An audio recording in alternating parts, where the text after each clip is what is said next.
What's up, everybody? This is Dr. Grimmett from Forge Physio. Today we're going to go over a knee flexion drill. So we like to use this on a lot of our orthopedic patients. Those have had like knee replacements, ACL surgeries, meniscus, those types of things. Maybe you've had like an ankle fracture or something like that to where you're getting some residual stiffness up and down the chain. So we like to use a kneeling position to where we can use our arms to kind of drive motion into our knees, and then also start working on the rotation of that lower limb. So a lot of people think of a knee joint as like a door hinge. There's a lot of rotation that has to happen, and we find better success by trying to train the rotation of the joint before we start trying to improve my knee flexion ability. So if I turn sideways here and I go hands and knees, a lot of people that are coming off of some sort of orthopedic care, it really bothers them to be kneeling. So I'd recommend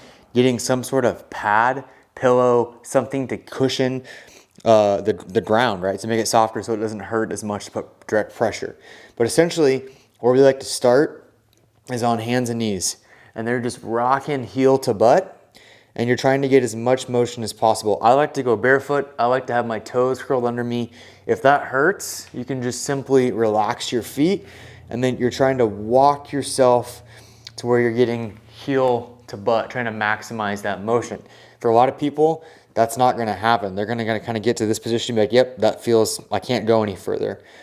So all we're trying to do is feather back to that point where there's a little bit of stiffness or tightness, back off. And the reason I like to have my toes up under me is so I can drive rotation in that leg. So if I face away from the camera, I'm gonna go tall kneeling here, is if I rock back and say that this is my in-range knee bend, I can start rotating my heel in and then out. And what we're doing is we're trying to rotate that tibia, because the tibia comes up and inserts or makes up part of my knee joint, right? So addressing that rotation deficit can really help clean up some of the ability to sit back into that knee into more flexion. So if it gets less and less sensitive, ideally what you can do is bring your hands up, right?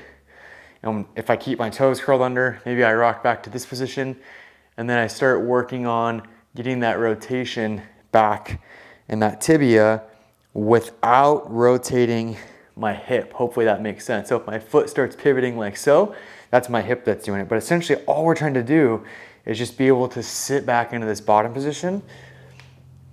And then the other piece that I like to do is just tell people to try to eventually get into this position here. So vertical torso, my knees are bent, I'm sitting onto my heels, I'm trying to hold that stretch position. Maybe I can only hold it for 15 seconds to start, that's fine, and then I have to walk back out. Doesn't really matter. All we're trying to do is restore normal knee motion. So again, find whatever you can, whether you're padding your knee, modified range of motion, if you need to go hands and knees, but you're gonna rock back to where it feels a little bit stiff, and then we're gonna add that rotation in the lower limb, right? So my top leg is showing the rotation, or the back leg doing the rotation. And you can, ideally what I want you to do is do it slow to where you rotate out, pause for 1001, rotate in, pause for 1001, and in and out would equal a rep, okay? Any questions on that, reach out to us. Don't be shy. This is one that should feel tight, should feel stiff, shouldn't necessarily be painful.